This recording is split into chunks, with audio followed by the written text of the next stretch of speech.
So, babalikan na natin siya mamaya kasi pakukuloy. Muna natin papalambutin natin yung kamote and yung chicken.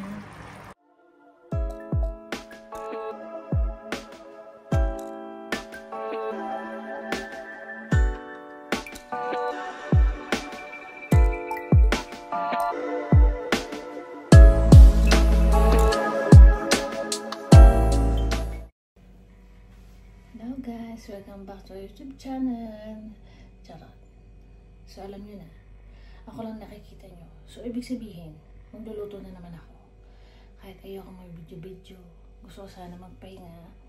Pero, yung isa dyan, sabi niya, may video-video daw ako. Pag hindi ako nag-video, alam nyo na, babad trip na naman niya.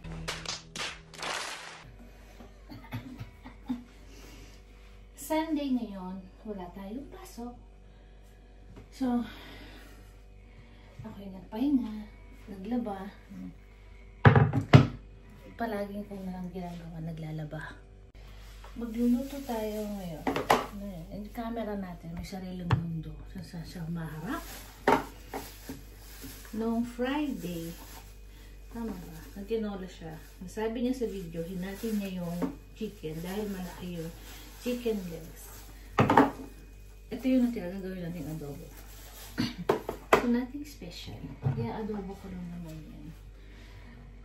Pero una kong gagawin, magsasayin na ako. Actually, hindi pa ako kumakain. Yan naman yung camera. Doon nakatapat. Nandito ako. Lintik na yan. Oh, dito. Yan. Saan ako maharap eh? Isa lang yung naman na sila bago ko magluto. Ang dalan. So, nakapagsayin na si Inday. Maghihiwa naman na ako ng bawang sibuyas. At susunod na natin special naman sa video. Pero gusto kasi ni Beshi. Ikaw, my friend. Mag-video. Alam ko na sasabihin ng mamaya pagdating. Ang sarap ng luto ko. Ako lang to.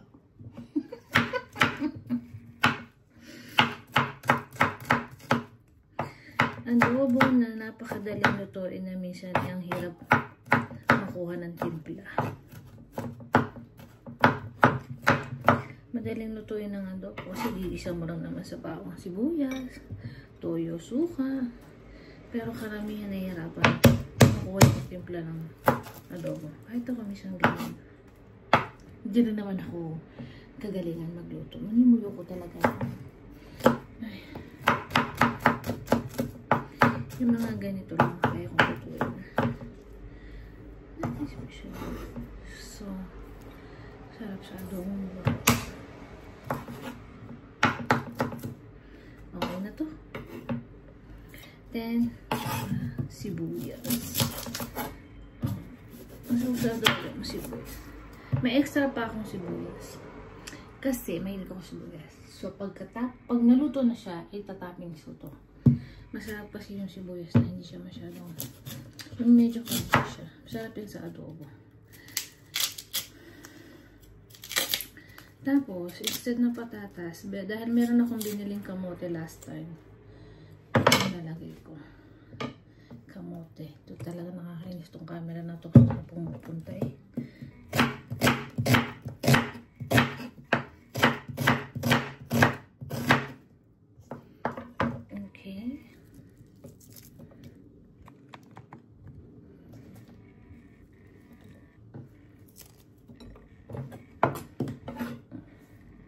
Masarap tong kamote na to. Then, natry ko na yung naglagay ako ng yan, last time nag-adobo ako. Masarap. So, sakit ko.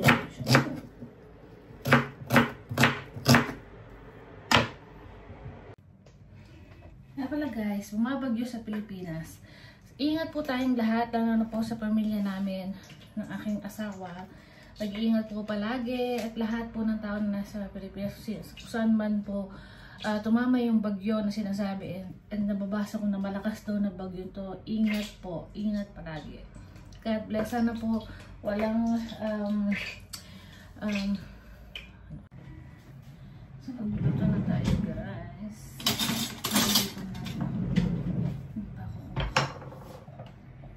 Ito na yung kamote. Di ba? Nothing special. Ako lang ang special. Char.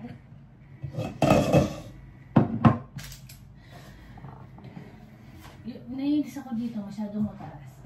Ang lalagyan namin ng tubo. Ang kasama ko, gumawa ng lalagyan ng shell. Masyado namang mataas. And stretch. Ito yung tinang manok last time. Natinaw na siya. So, sakto lang ito sa aming dalawa. Abot pa ito hanggang bukas. And then, sibuyas bawang. Napapansin nyo, mayroong bilog na hiwa dito. Ito yung lalagay ko sa babaw ng adobo. Masarap kasi yung pagluto na. Tapos mayroong sibuyas sa babaw na ganito. Hindi ko nakisa. So, magigisa na tayo. Magigisa na tayo.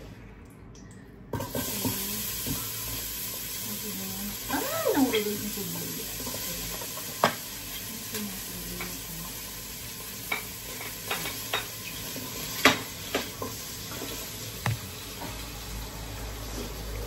So, sana mag-vacuum. Kasi hindi ako mag-vacuum Sunday ngayon. Bawal mainit. Bukas mag-vacuum. Hanggang ano naman ako. May pasok ako bukas sa grocery. Pero hanggang 2:30 lang naman ako.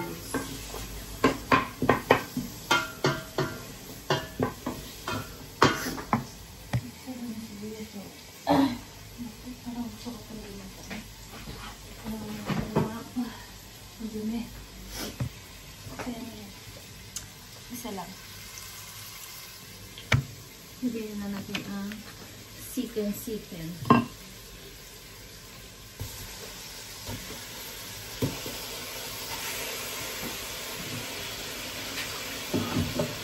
Ay, yung favorite ko. Hindi pwede mawala.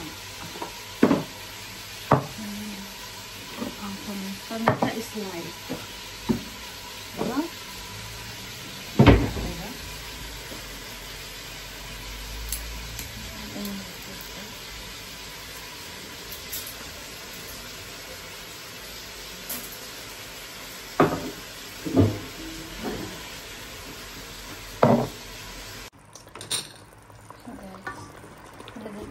Kamote.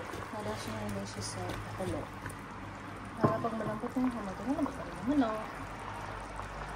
Check na natin kung malambot na ang kamote at yung chicken. Gutom na ako. Hindi ba siya nakikita? So, ganyan natin ng nasusubok talaga yung pasensya ko dito sa camera na ito talaga. Ikot na ikot eh! Tango yung dinakuanan. Dintek. Saan ka ba pupuntang camera ka? O, tiyan mo. Nandito nga. Pati nasusubok talaga ang pasensya ko ng camera ito.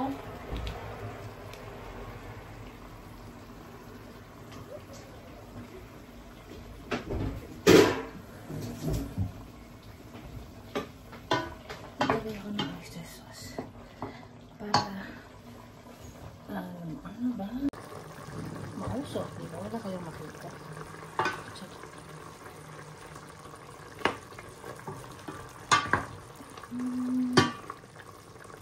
Hindi mo nambot na yung kamot. 20 kilo. Sandali na lang yan. Maluto na. Ayan mga kamaypan, no? Yung liluto ni Madam. So tayo kakain na mga kamaypan.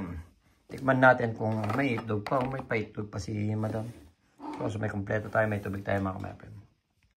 So guys, nandito na tayo at nakapantulog na tayo mga kamaypan. Of course, pinagluto tayo ni Inday. Thank you so much my baby love. Ito na siya. Alam ko na sasabihin niya. Pero hindi pa natikman mga kamaypan. Small thing. Yeah. Kakain na muna tayo mga kamaypan. Tara mga kamaypan, kain na po tayo mga kamaypan. Si Vanessa is kumain na mga kamaypan. Tikman natin kung usually kahit di ko tikman to, masarap to eh. Siya lang yan, siya lang. Sasabihin niya, ako lang to. Sasabihin lang niya, ako lang to. Pre, ako lang naman talaga to. Kamuti. Ako lang to. Sarap, di ba? Wala pa. Wala pa ba? Ayos. Yung totoo, huwag kang magsinungaling dyan. Medyo malamig yung adobo niya. Ay, Hindi niya ininit mga may. Kasi painit ko yung kanin. Painit ko? Ano? Masarap. Pinainit ko yung kanin.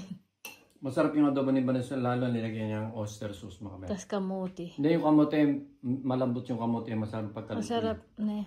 Masarap bagay siya sa adobo. Nagustuhan mo ba? Tsaka yung sibuyas niya, Sarap, di ba? umaagaw sa ano.